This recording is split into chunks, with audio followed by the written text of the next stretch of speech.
الوطني لجمهورية مصر العربية.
بسم الله الرحمن الرحيم. إنا فتحنا لك فتحا مبينا ليغفر لك الله ما تقدم من ذنبك وما تأخر ويتم نعمته عليك ويهديك صراطا مستقيما وينصرك الله نصرا عزيزا. إن الحمد لله نحمده ونستعينه ونستهديه ونستغفره ونثني إليه الخير كله، نشكره ولا نكفره، ونخلع ونترك من يكفره. نعوذ بالله من شرور أنفسنا ومن سيئات أعمالنا. من يهده الله فلا مضل له ومن يضلل فلا هادي له. ونشهد أن لا إله إلا الله ولي المؤمنين المتقين الآمرين بالمعروف والناهين عن المنكر والحافظين لحدود الله. سبحانك ربي سبحانك، سبحانك ما أعظم شانك. قطرة من فيض جوده تملأ الأرض ريا، ونظرة بعين رضاه تجعل الكافر وليا. الجنة لمن أطاعه ولو كان عبدا حبشيا، والنار لمن عصاه ولو كان شريفا قرشيا. وهو القائل في قرآنه: تلك الجنة التي نورث من عبادنا من كان تقيا.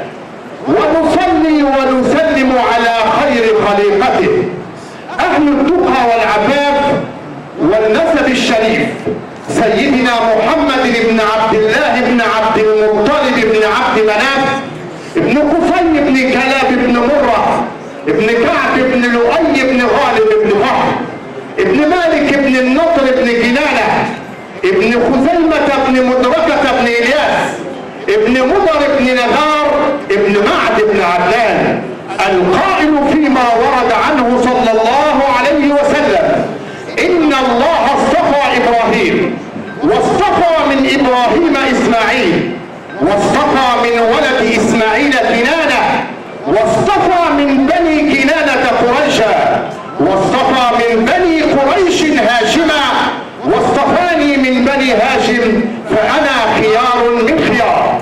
اللهم صل وسلم وبارك عليه وعلى آله وصحبه. وارض اللهم عن سادتنا أبي بكر الصديق وعمر الفاروق وعثمان الحيي وعلي الشجاع وعلى سائر صحابة رسول الله صلى الله عليه وسلم ومن تبعهم بإحسان إلى يوم الدين.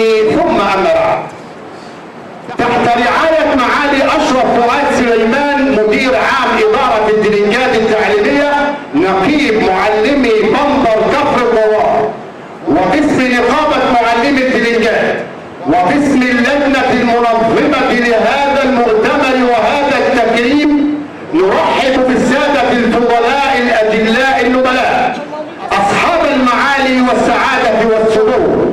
معالي أشرف فؤاد مدير عام إدارة الدرنجات التعليمية نقيب معلمي بندر كفر الدوار،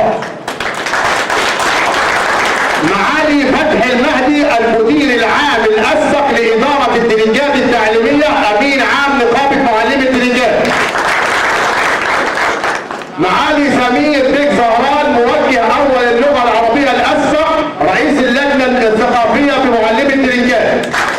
الاستاذ ربيع خميس مدير عام التعليم الاعدادي باداره الترنجات التعليميه. الاستاذ احمد ابراهيم موجه اول اللغه العربيه باداره الترنجات التعليميه. الاستاذه سميه الشامي رئيس لجنه المراه بنقابه معلمي الترنجات. الاستاذ الخلوق المحترم ضيف اداره الترنجات وهو ابن الترنجات محمد فوزي اسماعيل موجه المديريه المركزيه. والترحيب الخاص لصاحبه المكرمه الاستاذه ربعه احمد رفاعي، لها منا تحيه تعظيم واجلال. وباسم اللجنه المنظمه ايضا نرحب بالساده الحضور والوفود المرافقه لهم منا نحن اهل المنصه تحيه تعظيم واجلال مغلفه بكافه انواع الرياحين والعطور. فعلى بركه الله وهدي نبيه صلى الله عليه وسلم نبدا حفلنا الكريم، وخير ما نستهله به القران الكريم مع القارئ الشيخ فضيله الشيخ احمد رضا السمالوسي، فليتفضل مشكور.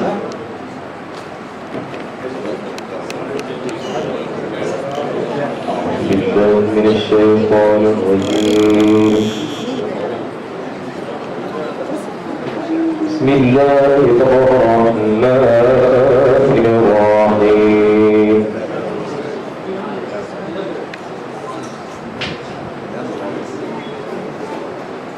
فلما رجعوا إلى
ولما فتحوا متاعهم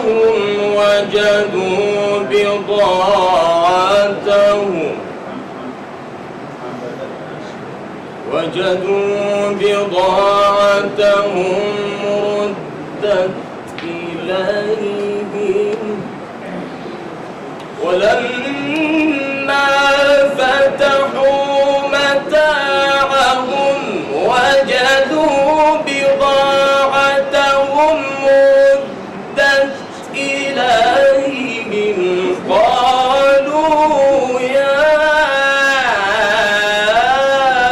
أبانا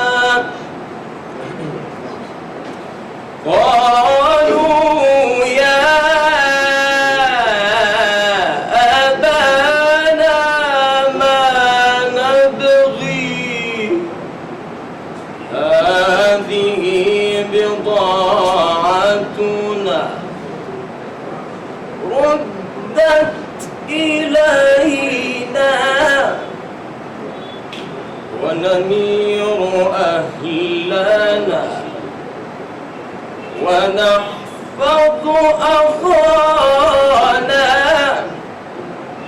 ونزداد كيل بعير ذلك كيل يسير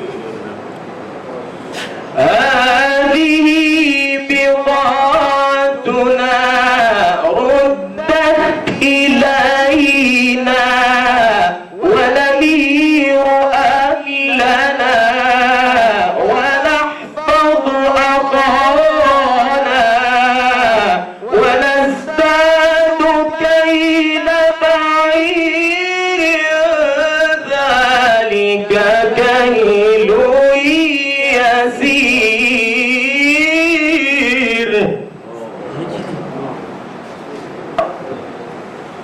هذه بضاعتنا ردت إلينا ونمير أهلنا ونحفظ أخانا ونزداد كيل بعير ذلك كيل يسير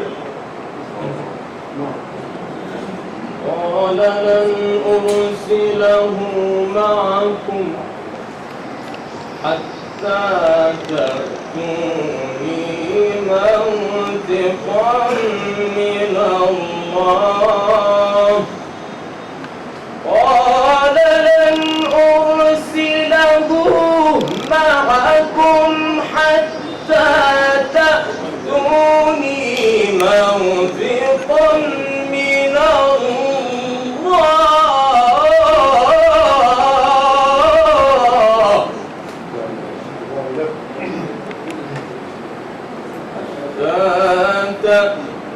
تأتوني موثقا من الله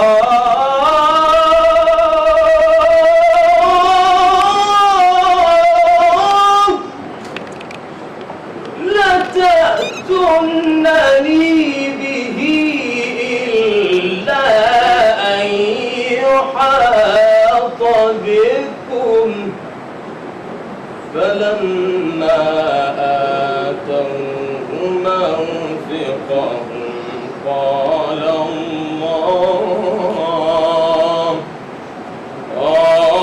الله على ما نقول وكيل صدق الله العظيم صدق الله العظيم وبلغ رسوله الكريم ونحن على ذلك من الشاهدين حقا وصدقا وعدلا ويقينا. القرآن الكريم من قال به صدق ومن حكم به عدل ومن عمل به أجر. هذا الكتاب الكريم الذي ذكر هذا البلد العظيم في طيات صفحاته مصر. أعد ذكرى مصر إن قلبي مولع بمصر ومليئا ترى مقلتي مصر وكرر على سمعي أحاديث نيلها فقد ردت الأمواج زائله نهرا. يا مصر يا مصر يحميك لأهلك من شوف ليكي إلا ينفعك نعيش ونحيا احنا بحبك زينة الدنيا ولا فيش بعدك. نيلك ده فاضل خير عنه وابنك مفيش أكرم منه. خرج على نسائك ورجالك وعلى اللي راح واللي جالك مع أحد أقطاب العمل التنفيذي والنقابي بمركز الترندات. عمل موجها أولا للغة الإنجليزية بإدارة الترندات التعليمية ثم رقي إلى درجة المدير العام إلى أن أحيل للتقاعد ثم بعد ذلك تولى منصبا مرموقا في العمل النقابي على المستوى المحلي وكذلك على المستوى المركزي. تولى منصب المدير العام ألا وهو المعروف لدى العامة والخاصة بالخلق الرفيع والأدب الجم والإرادة القوية والفكر الراقي المستنير معالي فتحي إبراهيم المهدي أمين عام نقابة الدرجات، فليتفضل مشكورا بإلقاء الكلام. بسم الله الرحمن الرحيم. المنصة الكريمة ويتصدرها المربي الفاضل الأستاذ أشرف فؤاد، وسيد نقيب المعلمين بالدرجات الأستاذ عادل الأويسي، والسادة الكرام أعضاء المنصة، والحضور الكريم من معلمي وموجهي اللغة العربية بإدارة الدرجات التعليمية، وأيضا العاملين بالإدارة ومحبي صاحبة التكريم اليوم. صاحبة التكريم اليوم هي الأستاذة ربعة أحمد محمد رفعت. الأستاذة ربعة أتت إلى مدينة الدلنجات لتعيش أيامها بإدارة الدلنجات التعليمية من مدينة أسوان، فرحلة من أسوان جنوب مصر إلى الدلنجات شمال مصر، ثم استقرت هنا وتزوجت وأنجبت أولادها وعملت طوال حياتها تقريبا بإدارة الدلنجات التعليمية. هي الأستاذة ربعة في صدور تعينت سنة في 1/9/85 رحلة كفاح وعمل ومثابرة واجتهاد إلى اليوم. استلمت العمل في 13/10/85 وتاريخ ميلادها 29/8/63. الوظيفة الحالية طبعا كبير معلمين، وهي تعمل موجه بلغة عربية بإدارة الدلنجات التعليمية. الأستاذة ربعة في بداية تعيينها كانت مدرس إعدادي، ثم مدرس أول إعدادي، ثم مدرس ثانوي، ثم مدرس أول ثانوي، ثم موجه، وتدرجت في العمل إلى أن وصلت إلى موجه ثم أحيلت إلى المعاش. لا يختلف اثنان بإدارة الدلنجات التعليمية، اثنان صح؟ ده انجليزي خلي بالكم، ومحاضر اللغة العربية وعلى كده التخصص خلي بالكم يا جماعة. لا يختلفون. على أن الأستاذة ربعة صاحبة الخلق الفضيل والأدب الجامد والثقافة الرفيعة، أتت إلينا من أسوان وإلى الآن تتحدث باللكنة الأسوانية الجميلة التي يرغب الجميع في سماع هذه الكلمات منه. فعندما تتحدث بأسوانيتها الرائعة نشعر بسعادة جامرة لنسمع كلماتها الأسوانية إلى الآن، لم تتغير ولم تتلون وما قالتش بقى ومش عارف ايه، لا، اللغة الأسوانية طوال حياتها. أدبها رفيع، أخلاقها عالية جدا جدا. كرمت من إدارة من نقابة المعلمين بالدلنجات، كرمت أم مثالية، وهي تستحق أن تكون أم مثالية. ثم هي على درجة عالية من النشاط وعلى درجة عالية من الاجتهاد، وهي قريبة أيضا من نقابة المعلمين هنا، تتردد عليها من الحين للحين لمساعدة المعلمين في أمور ما. الأستاذة ربعة والملف بتاعها أمامي تقريبا كرمت يمكن أكثر من 25 جهة بشهادات تقدير. طبعا المجال لا يسمح بأن أنا أذكر هذه الجهات.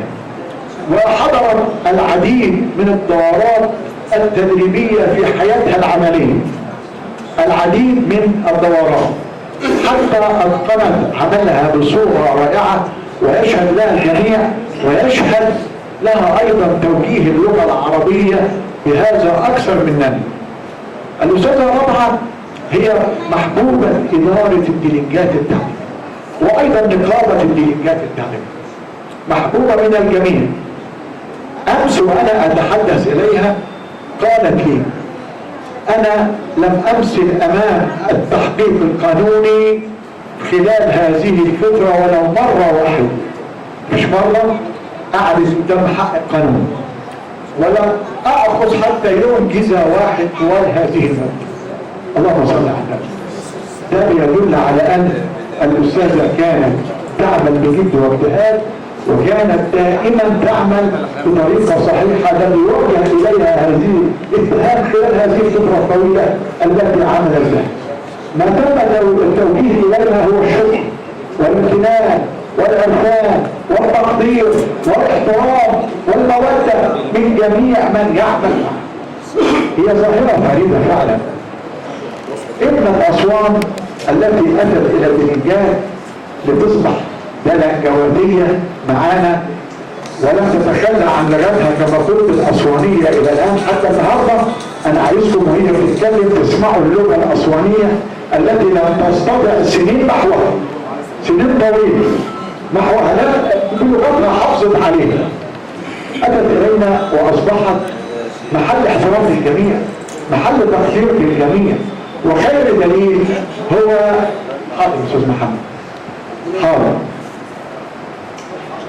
وخير دليل هو حضور هذا الجمع الغفير من المعلمين في كل المجالات، حتى مش في اللغه العربيه، في مجالات ثانيه، لتقديرها وتكريمها والثناء عليها. انا لا اجد كلمات اثني عليها، فهي فعلا تستحق كل الثناء والتقدير والاحترام. يا استاذه نوعا تربي على الناس حب وتقدير واحترام، الجميع يقدرك والجميع يحترمك والجميع يعني يحصرك. انت انسانه قديره بالاحترام وقديره بالتقدير. اختم كلمتي واقول لها وصلت الى سن الكمال والمعاش وبدات فتره جديده للحياه فيها ايضا عطاء. بعضنا بيقول ايه انا طلعت على المعاش يبقى خلاص انا منتظر بقى يعني وحسن الخاتمه. لا لا لا لا، انا خلصت عملي الوظيفي وهناك اعمال اخرى تنتظرني واشياء اخرى في الحياه تنتظرني، وستكافح وتكافح وتعمل وتجتهد وتجد الى ان تلقى ربها ان شاء الله راضيا مرضيا.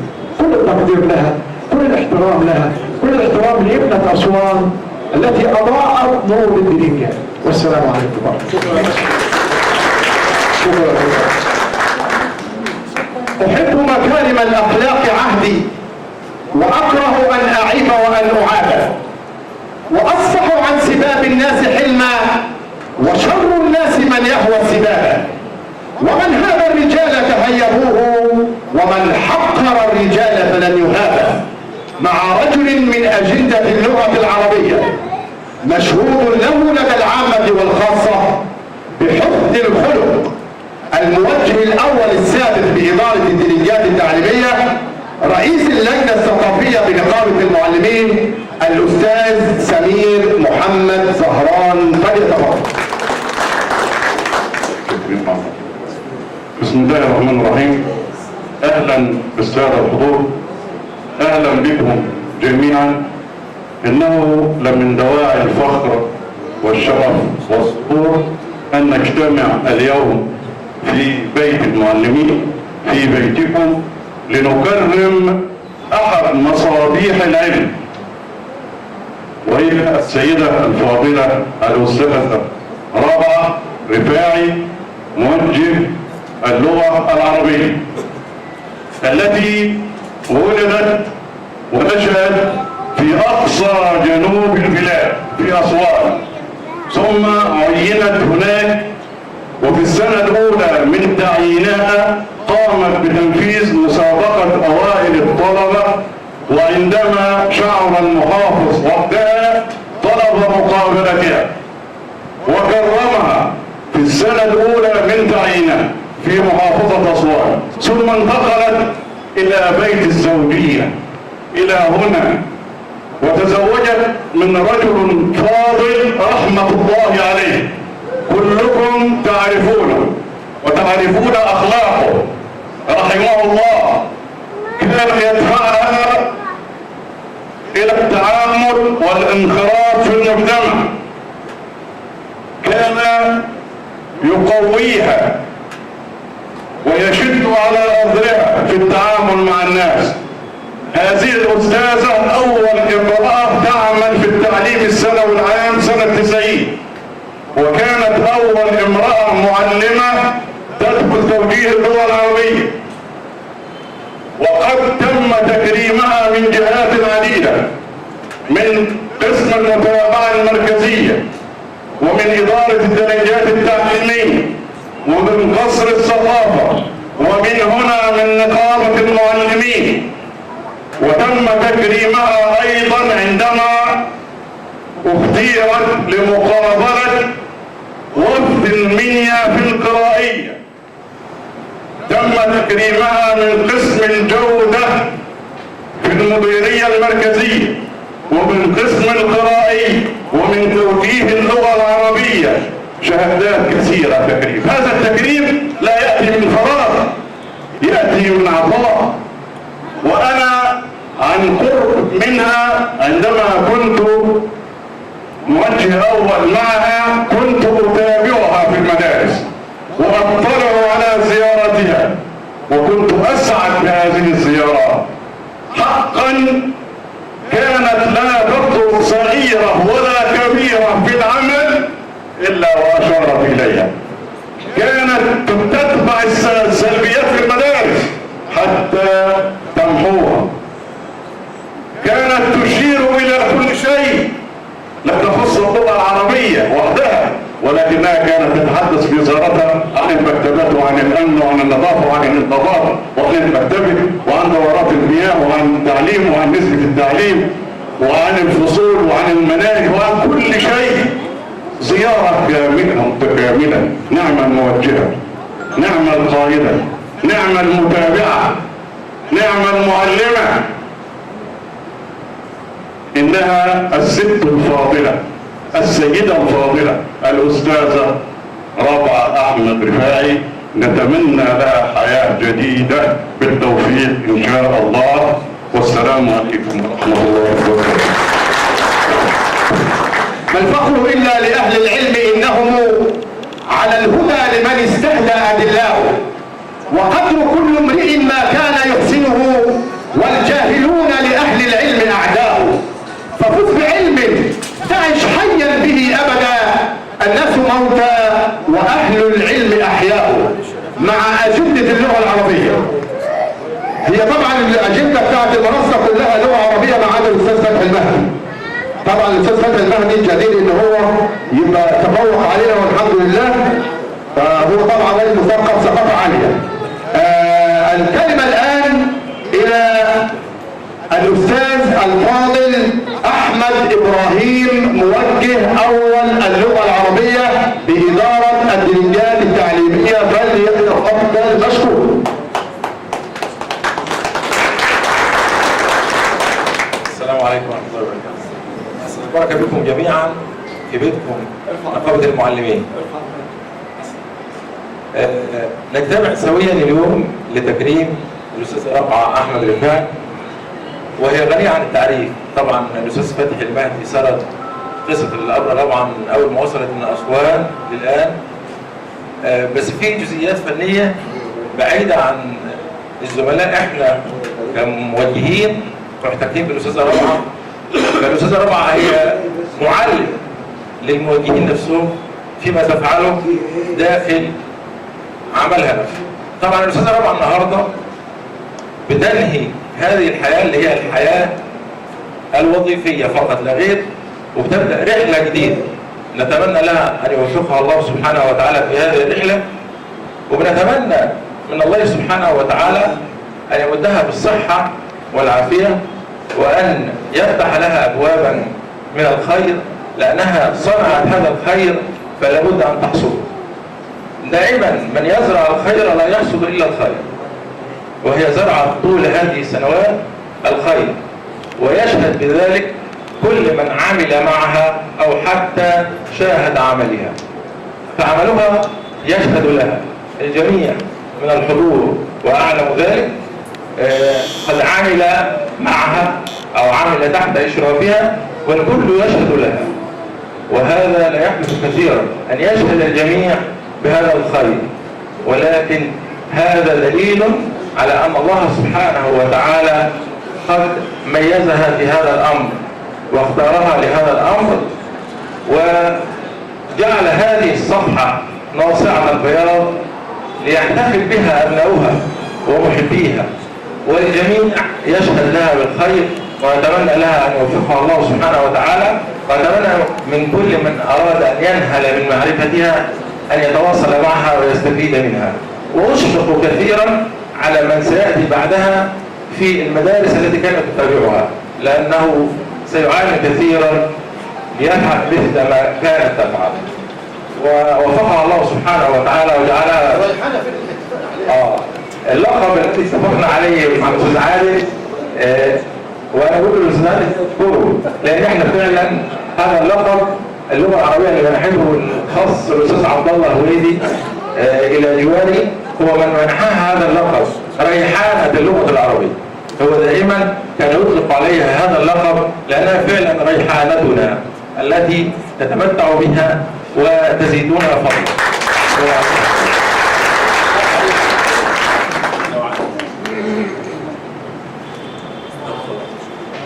الاحتفالية النهارده للناس الوافدين إلينا من مصر العليا جنوب الصعيد. أولهم طبعا الأستاذة رابعة شرفت الوجه البحري كله بوجه عام والدرنجات بوجه خاص. كما أتت إلينا في الآونة الأخيرة شخصية مرموقة أتت أيضا من جنوب الصعيد، مسقط رأسه جنوب الصعيد وميلاده في الوجه البحري، وأتى إلينا في إدارة الدرنجات التعليمية ونحن نعلم عنه كل الخير. عملنا معه وهو مدير عام لأكثر من إدارة تعليمية، وعلى فكرة هو أقدم مدير عام إدارة تعليمية في محافظة البحيرة.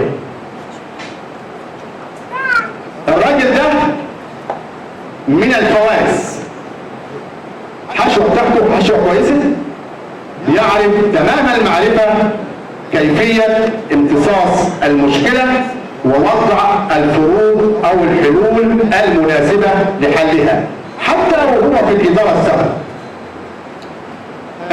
كانت حصلت أزمة عندنا هنا، يعني مش أزمة، هي مشكلة بسيطة في إدارة الدرجات أثناء امتحانات الفصل الدراسي الأول وتقريبا امتحانات الشهادة الإعدادية، وكان في مراكز تجميع لبعض المدارس أو لمدارس الإدارة كلها في بعض الأماكن، وللأسف الشديد إن أكثرية الناس المدرسين ما راحوش ولا وقعوا حضور الصواب، ولجان المتابعة بتاعة الإدارة مرت وأخذت أكثر من 100 أو 200 من المعلمين غياب. بفضل الله سبحانه وتعالى مع التواصل مع السيد المدير العام لحل هذه المشكلة استجاب لنا، لأن حضراتكم التعليم في مصر له جناحان، جناح تنفيذي متمثل في الإدارة التعليمية، والجناح النقابي متمثل في نقابة المعلمين. هذان الجناحان لو اتفقا يطير الطائر بجناحيه ويصل بكل أمان إن شاء الله إلى شاطئ السلام. من هذا المنطلق يا سادة، هذا الرجل يختص بالكرم، وفي هذا الصدد يقول الشاعر: إن الكريم إذا تملك من أذى جاءته أخلاق الكرام فأقلعه، وترى اللئيم إذا تملك من أذى يطغى فلا يبقي لصلح موضعا. مع مدير عام إدارة الدرجات التعليمية ونقيب معلمي بندر كفر الدوار الحبيب الحبوب الحباب المحباب الحبيب أشرف فؤاد سليمان، فليتفضل مشكورا. السلام عليكم جميعا، فرسان المنصة والحضور الكرام، طبتم وطاب ممشاكم وتبوأتم من الجنة مقعدا. بالأمانة مدينة الدلنجات ومركز دلنجات مركز العراقة والأصالة، مركز التاريخ، مركز العائلات، مركز العلم والتعليم، قامات علمية في كل ربوع مركز الدلنجات. أنحني لا احتراما وإجلالا وتقديرا قبل أن آتي إلى هذا المركز وأنا أعرف قدره ومكانته وأعرف قيمة كل العاملين فيه. صحيح والله ليس رياء ولا نفاق، ده حاجة. اخويا العزيز ابو سعد الأويسي نقيب معلمين اللي هو رمز لنا، كانوا القابيين بيمثل الجناح الشعبي لنا. اذا كان هو بيتدخل في مشكله المعلمين، فاحنا احيانا يا جماعه الاداره فن، واشبه من يدير العمل ان يشبه الجراح الذي يمسك بالمشرط ليجرح المريض ليستأصل منه الالم، ليس. اذا كانت الاداره بهذا الفكر تنجح الاداره، ولكن إذا كانت الإدارة سلطوية من أجل السلطة وعقاب من أجل العقاب، طبعا توقع لها الفشل تلو الفشل. أما حضراتكم جميعا الذين لو كان هناك وقت لرحبتهم فردا فردا هم الضيوف الكرام الذين حضروا لتكريم الزميلة الفاضلة الأستاذة رابعة رفاعي. بجد يعني طبتم وطبع ممشاكم وتبوأتم من الجنة مقعدة. اللي على المعاش واللي في الخدمه، قامات العلميه اللي موجوده كلها قدامي من الاداره التعليميه ومدارسهم والمجتمع المدني، بشكركم جميعا الحضور.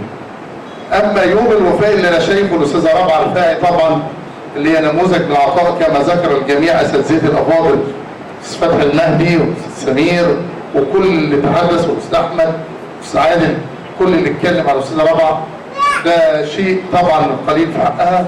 احنا كلنا اعظم حاجه احنا على فكره في المجتمع المعلمين، مع احترامنا لكل المهن والقامات العلميه اللي موجوده، لان احنا ورثه الانبياء، فالمعلمون ورثه الانبياء.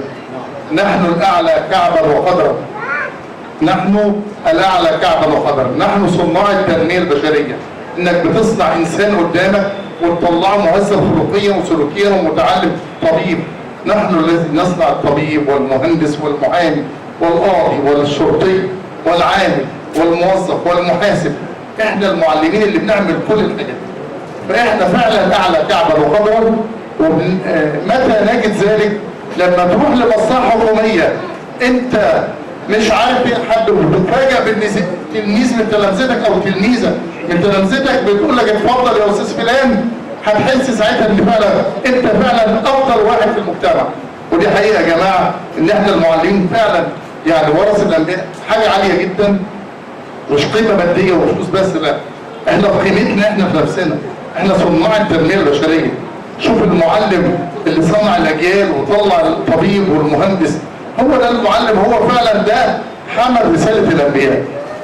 فطبعا اليوم دايما موكب المعلمين هو موكب علماء، موكب اشبه بموكب الانبياء، بجد فيه رائحه طيبه لا تجد فيه الرياء ولا النفاق، تجده خالصا لوجه الله.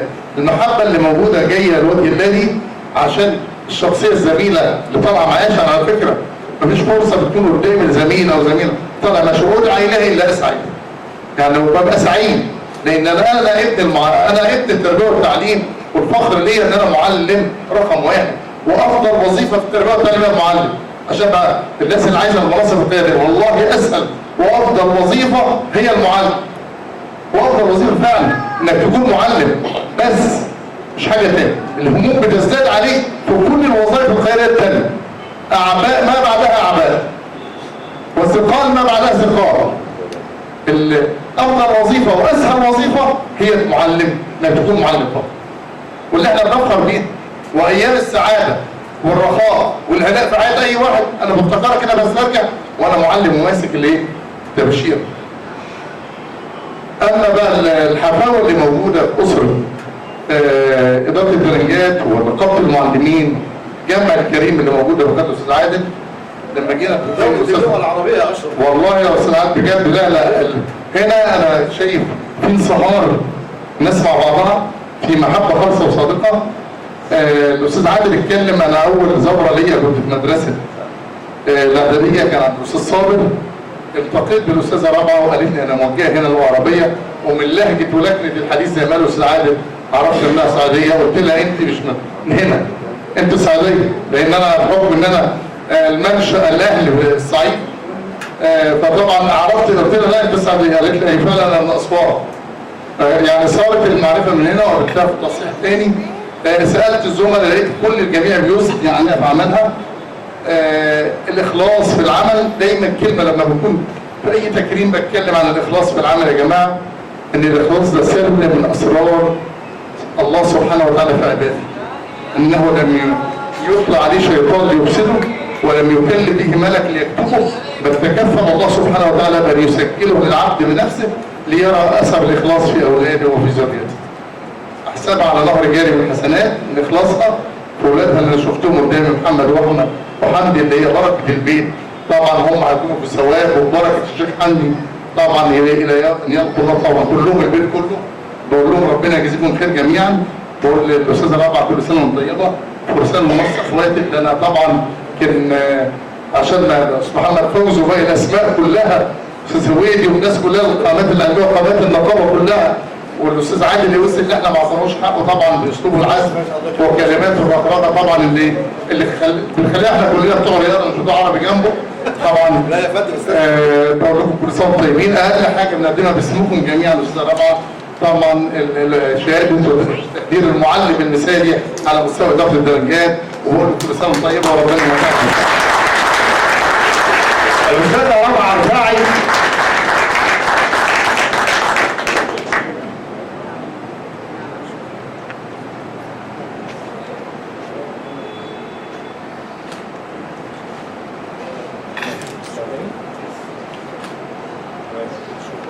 أستاذة رابعة رفاعي نهر عذب فياض معطاء، أعطت الكثير والكثير وما زالت تعطي وستظل معطاءة إن شاء الله، بنت النيل الجميلة. رابعة is the gift of the Nile. حلوة رابعة is the gift of the Nile.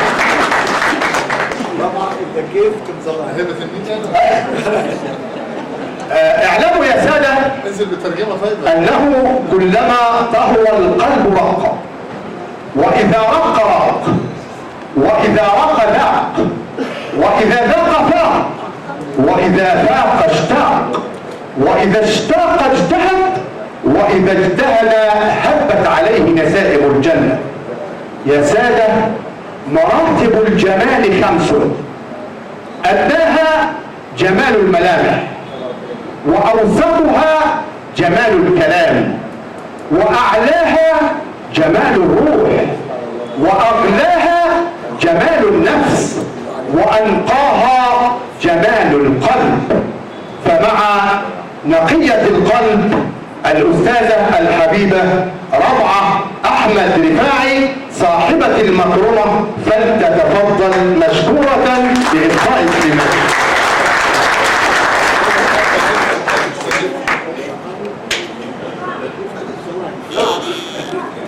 بسم الله الرحمن الرحيم.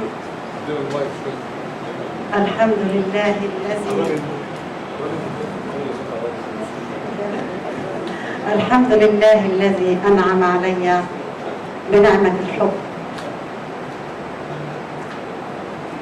الحمد لله الذي أعطاني أكثر مما أستحق. أنا أشكر الزملاء والزميلات على الحضور الكرام، والحمد لله الذي وفاني إن أنا أكمل الرسالة. أنا والله مش عارفة يعني إيه أتكلم من الكلمات اللي الأستاذ اللي قدمها والمدير اللي قدمها. أنا شاكرة ليهم كلهم. اسمحوا لي بس إن أنا أشكر بعض الناس اللي ليهم فضل عليا في إن يخلوا الأستاذة رابعة تكون في المكانة دي ومواجهة. أولا السيدة الوالدة عليها رحمة الله كانت دائما تحثنا على التعليم، وهي كانت حافز ليا. بعدها الزوج كان دافع لخلي رابعة في مكانة عالية. بنتي الدكتورة ابتهال كانت بتعمل لي الامتحانات وتنسقها لي حتى لا حد يعلم عليا. الأستاذ أحمد حبيب كان معاها وكمان زوجي. عشان أكون نموذج مشرف في إدارة الترنجات. أشكر برضه مننا الأستاذ عبد الحميد عيسى الراجل الفاضل اللي علمني كيف أصنع السؤال من بين السطور، اللي دفع بي في أول المراءة للثانوية العامة، وكانت فترة أنا شفت نفسي فيها، حسيت بكياني في هذه الفترة. أذكر برضه الأستاذ جلال البشبيشي اللي هو اختارني موجهة وعلمني ازاي انا اكتب الزيارة، علمني ازاي انا اتابع. الراجل ده ليه فضل عليا، يعني لولا ما كنت واقفة امامكم. اشكر الجميع، اشكر الناس اللي هي جت حضرت، كلهم اخواتي وكلهم احبابي. والمحبة دي بتاعت الله. الانسان اذا حبه ربه حبه في خلقه حتى وحصل في امره. مش عايزين تسمعوا اللهجة بتاعت الصعيد؟ فدي محبة الله.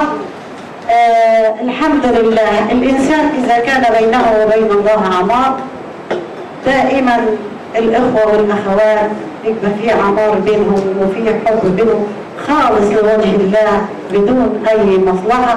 أشكر الجميع وشكرا شكرا شكرا.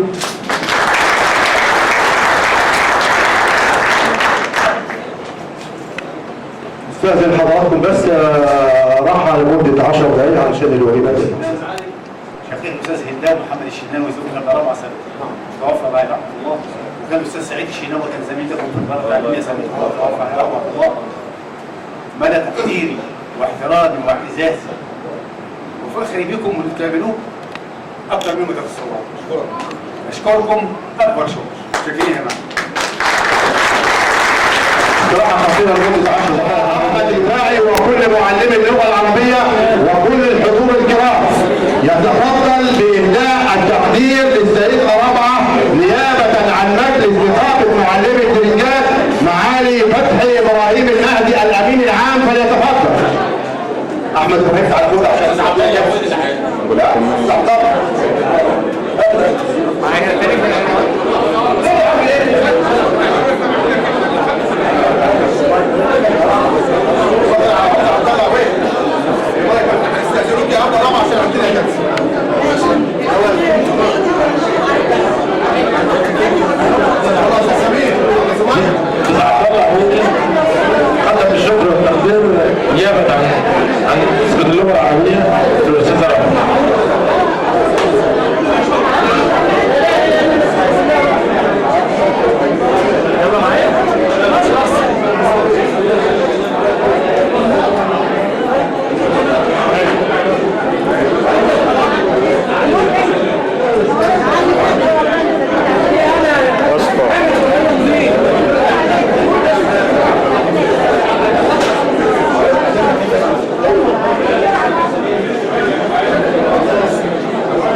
تسجيل باتول باذنك على جنب بقى باذنك. ماشي تليفونك على جنب. وبالنسبه لدي الصور عائليه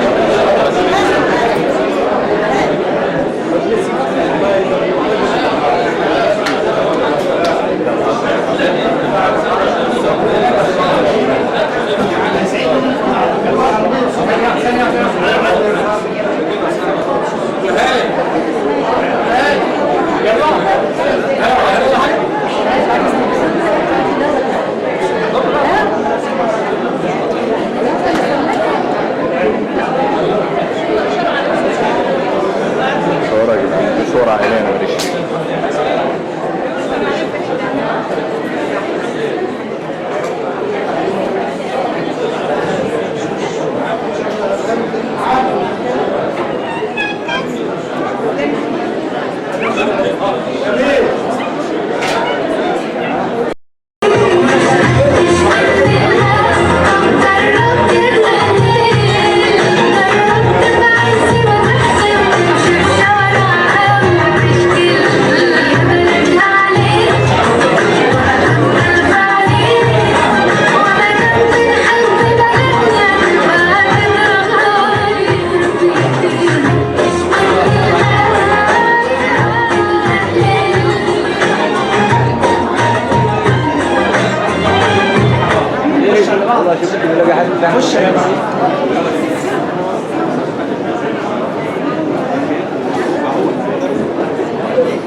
بيكون جنبك وما بتشوفوش، ما تحسش ابدا بيه.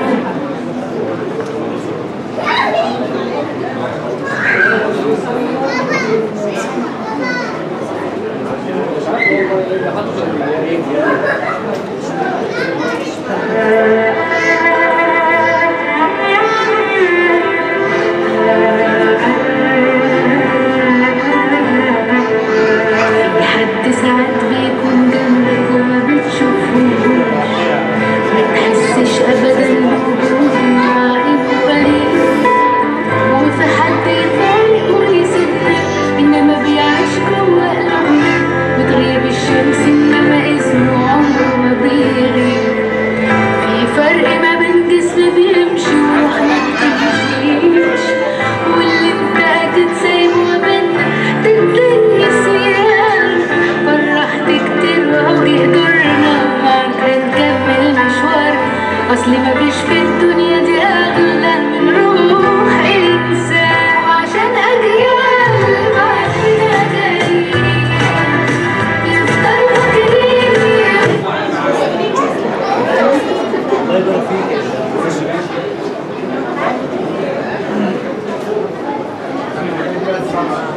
عشانك حتة منا وعشان تفضل ما بينا. أنا زعلان، أنا زعلان، أنا زعلان. الصورة لو وحشة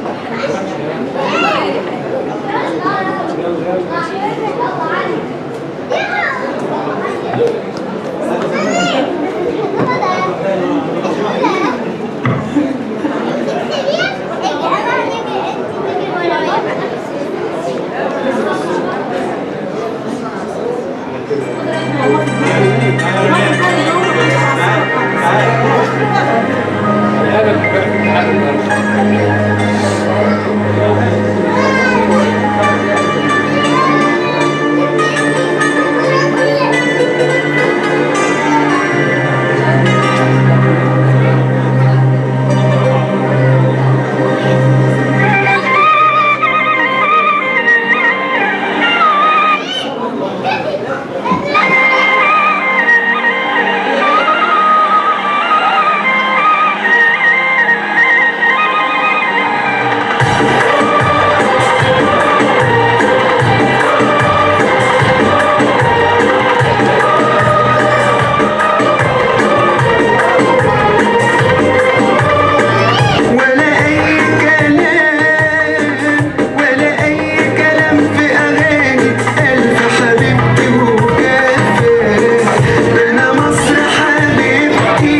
احمد فين يا احمد؟